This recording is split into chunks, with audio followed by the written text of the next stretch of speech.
శ్రీమాత్రే నమః. ఈరోజు మనం లక్ష్మీదేవి కథ చెప్పుకుందాం. లక్ష్మీదేవి కథను ఎవరైనా వింటారో వారికి లక్ష్మీదేవి అనుగ్రహం కలుగుతుంది. లక్ష్మీదేవి కరుణా కటాక్షం అపారమైన అనుగ్రహం కలుగుతుంది. అలాంటి లక్ష్మీదేవి కథను చెప్పుకుందాం. సీతాపురం అనే ఊరిలో ఒక వృద్ధ బ్రాహ్మణుడు ఉండేవాడు.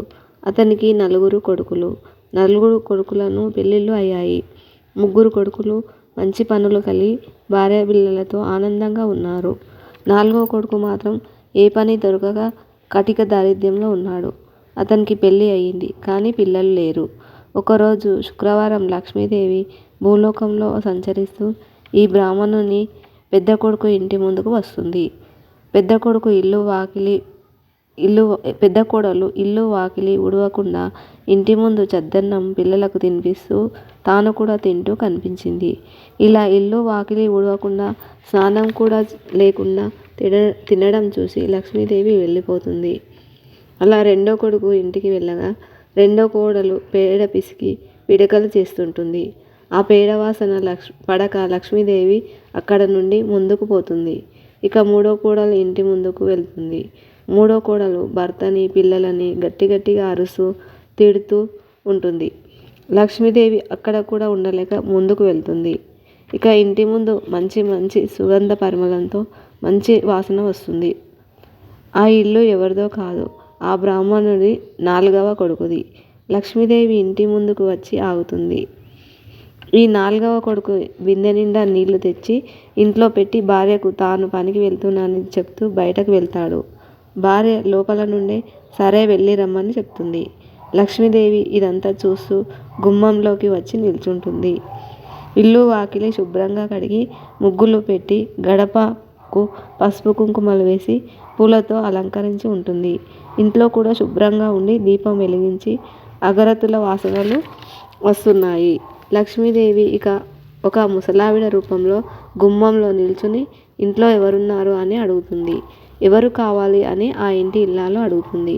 ఇంటికి వచ్చిన వారిని ఇలాగేనా ఎవరు అని అడుగుతున్నావు, కనీసం బయటకు వచ్చి ఎవరు ఏంటి అని కూడా అడగవా అని లక్ష్మీదేవి కోపంగా అంటుంది. ఆ ఇంటి ఇల్లాలు లోపల నుండి అమ్మా, నన్ను క్షమించు, మేము కటిక దారిద్ర్యంలో ఉన్నాము. నా దగ్గర ఉన్నది ఒకటే చీర, దానిని నా భర్త పంచెలాగా కట్టుకుని పనికి వెళ్ళాడు. ఆయన వచ్చేదాకా నేను బయటకి రాను అన్నది. నా భర్త వెళ్ళక ముందే నా పనులన్నీ ముగించుకొని ఆయనకు నా చీర ఇచ్చాను. ఆయన వచ్చాక నేను మళ్ళీ ఆ చీర కట్టుకుని బయటకు వస్తాను అన్నది. అంతకుముందు చూసిన ఇల్లాలను లక్ష్మీదేవి గుర్తుకు తెచ్చుకుంటుంది.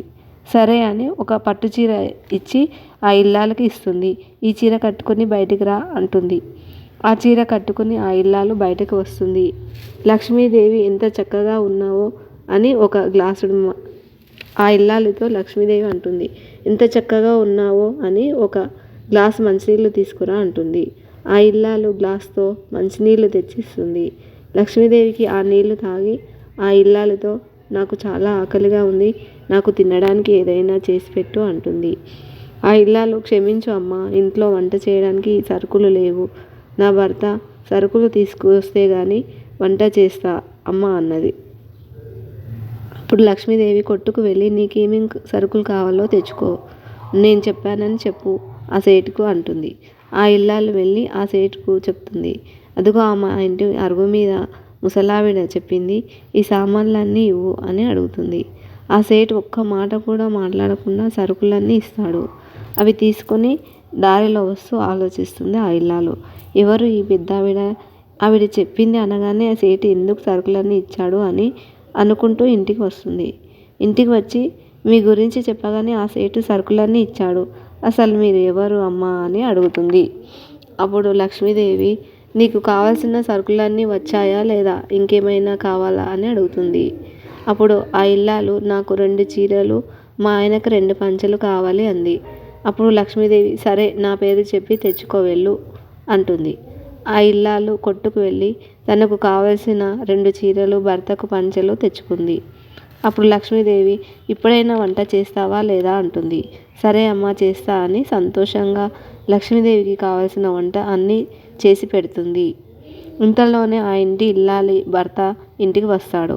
లక్ష్మీదేవిని చూసి భార్యతో ఎవరు ఈవిడ అని అడుగుతాడు. ఆ ఇల్లాలు జరిగినదంతా చెబుతుంది. అప్పుడు ఆ ఇంటి యజమాని లక్ష్మీదేవిని చూస్తూ, అమ్మా, మేము చాలా కష్టాలలో ఉన్నాము. మీరు చేసిన సహాయం వల్ల మాకు కొంచెం ఊరట కలిగింది అంటాడు. రండి, భోజనం చేద్దురు గాని అని లక్ష్మీదేవిని లోపల తీసుకువెళ్ళి అరటాకు వేసి చక్కటి భోజనం వడ్డించి వారు కూడా తింటారు ఆ దంపతులు. లక్ష్మీదేవి ఇక సరే వెళ్ళొస్తాను అంటుంది. వద్దు అమ్మ, చీకటి పడింది, ఇక్కడే ఉండి పొద్దున్న లేచి వెళ్ళండి అమ్మ అంటూ ఆ దంపతులు ఇద్దరూ ఆప్యాయంగా అంటారు. ఆ మాట విని లక్ష్మీదేవి కాదనలేకపోతుంది. లక్ష్మీదేవి ఆ ఇంటి ఇల్లాలిని గమనిస్తుంది, పూజలు చేస్తుంది, భర్తను ప్రేమగా చూసుకుంటుంది, ఇల్లు వాకిలి శుభ్రంగా పెట్టుకుంటుంది అని లక్ష్మీదేవి అనుకుంటుంది. ఆ రోజు రాత్రి లక్ష్మీదేవి ఆ ఇంటి ఇల్లాలు ఇద్దరు ఇంట్లో పడుకుంటారు. ఆమె భర్త బయట అరుగుపైన పడుకుంటాడు. తెల్లవారుతుంది. ఆ ఇల్లాలు నిద్ర లేచి చూస్తే లక్ష్మీదేవి కనపడదు. ఇల్లంతా చూస్తుంది, ఎక్కడా కనపడదు. కానీ ఎక్కడ చూసినా బంగారు నగలు, వజ్ర వైడూర్యాలు ఎక్కడ కనబడతాయి. అప్పుడు ఆ దంపతులు ఇద్దరు అర్థమవుతుంది, మా ఇంటికి వచ్చింది మరెవరో కాదు, సాక్షాత్తు లక్ష్మీదేవి అని.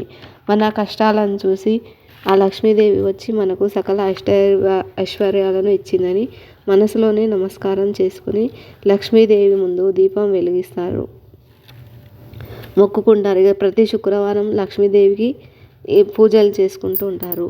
అతి తొందరలోనే వాళ్ళకిద్దరికి ఒక సంతానం కూడా కలుగుతుంది. ఎవరైతే ఈ లక్ష్మీదేవి కథను వింటారో వాళ్ళకు కూడా అష్టైశ్వర్యాలు కలుగుతాయి. వాళ్ళ ఇంట్లో కూడా సిరి సంపదలు కలుగుతాయి. జీవితంలో ఒక్కసారైనా లక్ష్మీదేవి కథ వినాలి. విన్నవారికి కూడా లక్ష్మీదేవి అనుగ్రహం కలుగుతుంది. ఓం శ్రీ మహాలక్ష్మియే నమః.